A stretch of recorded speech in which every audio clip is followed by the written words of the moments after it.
तो आज हम एक्सप्लेन करने वाले हैं एक नया मांगवा। जैसा कि मैंने आप सभी लोगों से कहा था कि मैं एक नया मांगवा चालू करने वाला हूं, लेकिन मेरे एग्जाम की वजह से मैं इसे एग्जाम के बाद चालू करने वाला था, लेकिन आप सभी लोगों ने इतना ज्यादा कमेंट किया कि मुझे इससे पहले ही चालू करना पड़ रहा है। और इस मांगवा की रेटिंग सच में काफी ज्यादा हाई है, जैसा कि आप सभी लोग देख ही सकते हैं 4.2 की रेटिंग है इस मांगवा की। तो चलिए आइए शुरू करते हैं इस मांगवा को। तो फर्स्ट एपिसोड की स्टार्टिंग में हमारा मेन कैरेक्टर हमें बता रहा होता है कि इस दुनिया के अंदर एक ब्यूटीफुल, एक पीसफुल डेथ से अच्छा कोई भी चीज नहीं है। तभी हमें एक कार को दिखाया जाता है जो काफी तेज से, काफी ज्यादा स्पीड से जा रही होती है, जिसे देख के हमारा मेन कैरेक्टर काफी ज्यादा हैरान हो जाता है क्योंकि वो कार उसी की तरफ आ रही होती है। और हमारा मेन कैरेक्टर उस कार को देख के खुद को बचा पाता, कुछ कर पाता उससे पहले ही वो कार सीधे आके उसे टकरा जाती है। और उस कार की स्पीड काफी तेज होने की वजह से जैसे वो कार हमारे मेन कैरेक्टर की स्कूटी से टकराती है, हमारे मेन कैरेक्टर की स्कूटी काफी दूर फेंका जाती है और साथ ही साथ हमारा मेन कैरेक्टर भी। और वो काफी सारी गुलाटियां खाते हुए काफी दूर चला जाता है। वहीं पे जो उसकी स्कूटी होती है उसकी पूरी तरह से परखच्चे उड़ गए होते हैं, उसका पार्ट अलग हो गया होता है। और जिस कार वाले ने हमारे मेन कैरेक्टर को टक्कर मारी होती है वो बिल्कुल भी वहाँ पे नहीं रुकता है हमारे मेन कैरेक्टर को मदद करने के लिए। वो उसको उसी जगह अधमरी हालत में छोड़ के वहाँ से भाग जाता है। और वहीं पे हमारा मेन कैरेक्टर अधमरी हालत में सोच रहा होता है कि क्या मैं यहीं पे ऐसे ही मरने वाला हूँ? मैंने तो सोचा था कि मेरी मौत एक पीसफुल और ब्यूटीफुल मौत होगी। तो अब यहाँ पे देखो मैं रोड के ऊपर अधमरी हालत में पड़ा हूँ और अपनी मौत का इंतजार कर रहा हूँ। क्या मेरी मौत ऐसी ही होने वाली है? फिर आगे हमारा मेन कैरेक्टर अपनी लाइफ के बारे में बताता है। मैं एक 33 साल का लड़का हूँ जो एक डिलीवरी बॉय के रूप में काम करता हूँ और मेरी लाइफ एक एवरेज लाइफ से भी नीचे है। और मेरी मदर मेरा ध्यान रखने के लिए घर पे रहती है और घर के सारे काम करती है और मेरा ध्यान रखती है। और मेरे फादर के मर जाने के बाद मेरी मदर ही थी जिसने मेरी ट्यूशन फीस, मेरे कॉलेज फीस सबका ध्यान रखा। वो काफी सारे छोटे मोटे काम करती थी मेरी ट्यूशन फीस, मेरी कॉलेज फी भरने के लिए एक मुस्कुराहट के साथ। उन्होंने कभी भी ये नहीं जताया कि वो कितनी ज्यादा दुखी है और मैंने उनको सफर और दुख के अलावा कुछ भी नहीं दिया है आज तक। वो पिछले साल कैंसर की वजह से मारी गई और आज मैं यहाँ पे इस रोड पे अधमरी हालत में पड़ा हूँ। क्या आज मैं यहाँ पे मर गया तो मेरी मदर मिलने के बाद, मुझसे मिलने के बाद क्या मेरे ऊपर प्राउड करेगी, मेरे ऊपर गर्व करेगी? भले उनका बेटा एक बहुत ही बड़ा नालायक है जो अपनी जिंदगी के अंदर कुछ भी नहीं कर पाया, एक नालायक का नालायक ही रह गया, लेकिन मेरी मदर के लिए उनका बेटा सब कुछ था। मैं मरने के बाद सबसे पहले अपनी मदर से मिलूंगा और उनसे माफी मांगूंगा। वो ये सब सोच ही रहा होता है कि तभी हमारा मेन कैरेक्टर के सामने कुछ चमकता हुआ उसे दिखता है, जिसे देख के वो काफी हैरान हो जाता है। वो जल्दी से उसकी तरफ देखता है तो वो देखता है कि वहाँ पे एक लॉकेट पड़ा हुआ होता है और उस लॉकेट के अंदर एक मोती होता है जो काफी तेजी से शाइन कर रहा होता है। उसे देख के हमारा मेन कैरेक्टर कहता है ये लॉकेट तो मेरे फादर मरने से पहले अपने पीछे छोड़ के गए थे।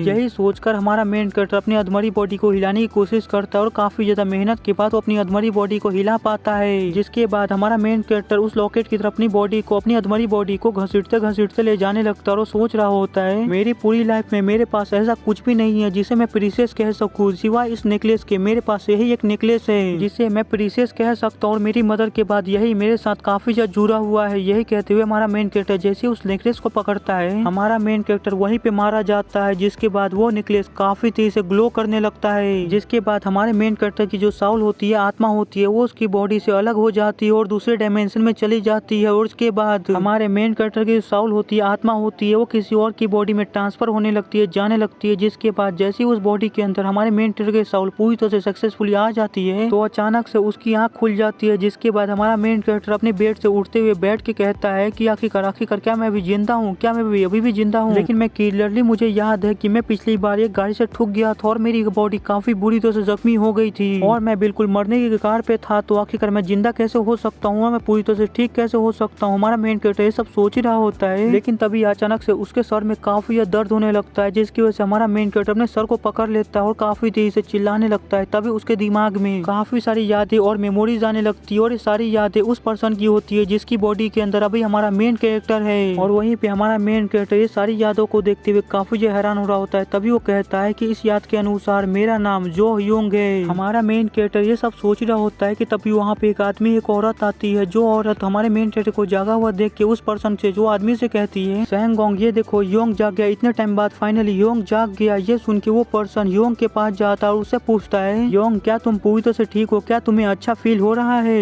ये सुन के ह्योंग को पहले कुछ भी समझ नहीं आता। फिर ह्योंग कहता है कि मेरे सर में थोड़ा सा दर्द है, उसके अलावा मैं बिल्कुल ठीक महसूस कर रहा हूँ। ये सुन के सेंगोंग कहता है कि तुम पिछले 3 दिनों से लगातार सो रहे थे और सोते हुए तुम ऐसे दर्द में कहरा रहे थे जैसे तुम्हें सपने में काफी ज्यादा दर्द हो रहा हो। मुझे ये देख के काफी ज्यादा खुशी हुई कि तुम पूरी तरह से ठीक हो और तुम्हें कुछ भी नहीं हुआ है। ये सुन के ह्योंग काफी ज्यादा हैरान हो जाता है कि वो पिछले 3 दिनों से लगातार सो रहा था। तभी उसके पेट से काफी ज्यादा आवाजें आने लगती है। ये सुन के वो जो लेडी होती है वो योंग से कहती है कि मुझे लगता है कि तुम 3 दिनों से सोए हुए हो और तुमने कुछ भी नहीं खाया है, तो तुम्हें काफी ज्यादा भूख लगी है। तो चलो मैं तुम्हारे लिए कुछ खाने को लेके आती हूँ ताकि तुम अपनी एनर्जी को जल्दी से जल्दी वापस ला पाओ। ये कहते हुए लड़की काफी ज्यादा उदास हो रही होती है और वहीं पे वो पर्सन भी सोंग गोंग भी उदास होता है। आगे वो लेडी योंग से कहती है कि अभी तक हमें मास्टर बैंक के बारे में कोई भी न्यूज नहीं मिला है। ये सुन के सनवू सोचता है कि मेरी करंट मेमोरी जो अभी मेरे पास है उसके हिसाब से मास्टर बैंक वो इंसान है जो जेंजू के जनरल है। आगे सेंग गोंग वहाँ से बाहर जाते हुए उस लेडी से कहता है कि योंग का ध्यान रखना, मैं कुछ समय के लिए यहाँ से बाहर जा रहा हूँ। ये सुन के वो लेडी कहती है ठीक है। फिर हमें कुछ समय बाद का सीन दिखाया जाता है जहाँ पे योंग अपने कमरे से बाहर आ गया होता है और अपने मन के अंदर कह रहा होता है कि जब से मैं यहाँ पे जागा हूँ तब से मुझे किसी भी सवाल का जवाब नहीं मिला है। मैं जब से इस जगह के ऊपर जागा हूँ तब से मेरे दिमाग के अंदर काफी सारी अलग अलग किस्म की मेमोरीज आ रही है, यादें आ रही है, जो यादें जो योंग पर्सन से बिलोंग करती है। इस पर्सन की यादों के हिसाब से इसका जो फादर है वो एक ब्लैक स्मिथ है जो क्लैन का, और उसकी जो मदर है वो एक काफी ज्यादा इंटेलिजेंट और काफी ज्यादा प्रभावशाली महिला है, और इसका जो बड़ा भाई है जो ह्योक वो एक काफी बड़ा बेवकूफ है जो जेंसू बनने की सपना देखता है, और आखिर में जो इसकी छोटी बहन है जो योंग उसकी हमेशा तबीयत खराब रहती है, वो हमेशा बीमारी रहती है। आगे योंग अपने कमरे से बाहर आ जाता है और अपने आप को देखते हुए कह रहा होता है कि मुझे अभी भी भरोसा नहीं हो रहा है कि मैं अभी भी जिंदा हूँ, वो भी दूसरी लाइफ में। मुझे अभी तक वो सारे दर्द याद है जो मुझे मरने से पहले हो रहे थे, मैं अभी तक वो सारे दर्द भूला नहीं हूँ। अभी तक ये मेरे लिए काफी ज्यादा मुश्किल हो रहा है अपने मौत को एक्सेप्ट करना और ये मानना कि मैं दूसरी लाइफ में आ चुका हूँ, इस लाइफ को अडेप्ट करना। सच में मेरा दिमाग काफी ज्यादा खराब हो रहा है। फिर वो काफी ज्यादा फ्रस्ट्रेट होते हुए अपने मन के अंदर कहता है कि मैं अपनी पिछले लाइफ में गार्बेज था, तो मुझे इस लाइफ में गार्बेज नहीं बनना है, मुझे काफी ज्यादा पावरफुल इंसान बनना है ताकि मैं अपनी ये दूसरी लाइफ काफी ज्यादा आराम से जी सकूं। मुझे ये रिग्रेट ना हो कि मैं अपनी लाइफ में वो नहीं कर पाया जो मुझे करना था। लेकिन आखिरकार मुझे क्या करना चाहिए, मुझे कुछ भी नहीं समझ में आ रहा है। मेरे पास बस मेरी पिछली लाइफ की यादें हैं जिसके अंदर मेरे पास मेरी पिछले लाइफ की जॉब की बस एक्सपीरियंस है, उसके अलावा मेरे पास कुछ भी नहीं है। आखिरकार मैं क्या करूं? वो काफी ज्यादा गुस्से में ये सब सोच ही रहा होता है कि तभी उसके दिमाग में आइडिया आता है कि मेरे पास बस एक ही रास्ता है कि मुझे मार्शल आर्टिस्ट बन जाना चाहिए, जैसा कि एक नावल के अंदर होता है। मुझे बिल्कुल वैसा ही करना है, मुझे एक अपॉर्चुनिटी को फाइंड करना है किसी मार्शल आर्टिस्ट मास्टर से मिलने के लिए। यही सब सोचते हुए वहाँ से योंग चलते हुए आगे जा ही रहा होता है कि तभी वो एक जगह पे अपने बड़े भाई को प्रैक्टिस करते हुए देखता है एक लकड़ी की तलवार से। ये देख के योंग वहीं पे रुक जाता है और अपने भाई को प्रैक्टिस करते हुए देखने लगता है जहाँ पे उसका बड़ा भाई एक लकड़ी के डंडे से वहाँ पे अपना मूव चल रहा होता है, जिसे देख के योंग सोचता है कि इसका फॉर्म इतना ज्यादा खराब है, इसका मार्शल आर्ट इतने ज्यादा खराब है कि इससे बेहतर तो मेरा एलिमेंट्री स्कूल का एक फ्रेंड था जो कैंटो के अंदर था, वो इससे अच्छा तलवारबाजी कर लेता था। यही सोचते हुए सनू उसके पास आता है और अपने बड़े भाई से कहता है, ब्रदर आखिरकार ये तुम क्या कर रहे हो? वहीं पे उसका ब्रदर उसे देख के कहता है कि आखिरकार तुम कैसा फील कर रहे हो, तुम्हें अच्छा लग रहा है ना? ये सुन के योंग कहता है कि हाँ मैं काफी ज्यादा अच्छा महसूस कर रहा हूँ, मैं तो बस यहीं पे आजू बाजू घूम रहा था तो मैंने आपको तलवारबाजी करते हुए देखा, तो मेरे मन में ये सवाल आया कि मैं आपसे जाके पूछूं कि आखिरकार आपने ये तलवारबाजी कहाँ से सीखी? ये सुन के योंग का बड़ा भाई काफी ज्यादा खुश होते हुए कहता है, मैंने अपने दोस्त से एक बुक खरीदी थी जो मिलिट्री के अंदर है, उसी बुक से मैंने ये सब सीखा है। ये सुन के योंग कहता है, क्या सच में आपने हमारे नेबरहुड में जो फ्रेंड है आपका उससे तलवारबाजी सीखी है? क्या आपने कभी असली मार्शल आर्ट के बुक से कोई तलवारबाजी सीखी भी है कि नहीं? ये सुन के योंग का भाई काफी ज्यादा गुस्सा हो जाता है। वो योंग के ऊपर चिल्लाते हुए कहता है कि क्या तुम मेरा मजाक उड़ा रहे हो? मैं काफी ज्यादा अलग अलग फैक्शन के अंदर गया मार्शल आर्ट सीखने के लिए, लेकिन मुझे कहीं भी जेंसू नहीं मिला जिसको मैं सीख सकूं। यहाँ पे जेंसू के बारे में नहीं बताया गया है आखिरकार जेंसू क्या है, तो अभी के लिए हम इसे एक मार्शल आर्ट ही मान के चलेंगे। आगे योंग उससे माफी मांगते हुए कहता है कि सॉरी मुझे आपका मजाक उड़ाने का कोई भी इरादा नहीं था, और अपने मन के अंदर कहता है कि मैं ये बात कैसे भूल गया। ये इंसान इतना ज्यादा पागल है कि इसने मार्शल आर्ट सीखने के लिए अपने घर को छोड़ दिया और अपने घर से भाग गया। फिर आगे योंग कुछ सोचते हुए कहता है कि क्या मार्शल आर्ट सीखना इतना ज्यादा मुश्किल है? ये सुन के योंग का बड़ा भाई काफी ज्यादा एटीट्यूड दिखाते हुए कहता है, मुझे लगा नहीं था कि मेरा जो छोटा भाई है वो इतना ज्यादा बेवकूफ है, इतना बड़ा स्टूपिड है। ये सुन के योंग को काफी ज्यादा गुस्सा आने लगता है। वो अपने मन के अंदर कहता है कि मुझे कम से कम ये बात तो आपसे नहीं सुननी थी। आगे योंग का बड़ा भाई उससे कहता है कि मेरी बात बिल्कुल ध्यान से और कान खोल के सुनना कि इस दुनिया के अंदर यहाँ पे ऐसे काफी सारी लेजेंडरी फिगर्स हैं जिनसे हमारे जैसे कोई आम लोग शायद ही अपनी पूरी लाइफ के अंदर देख पाएंगे या मिल पाएंगे। उन सभी के मार्शल आर्ट इतने ज्यादा स्ट्रॉन्ग और पावरफुल है कि कोई भी इंसान उसको सीखने के बारे में तो इमेजिन भी नहीं कर सकता है, ना उनके मार्शल आर्ट को ना उनसे।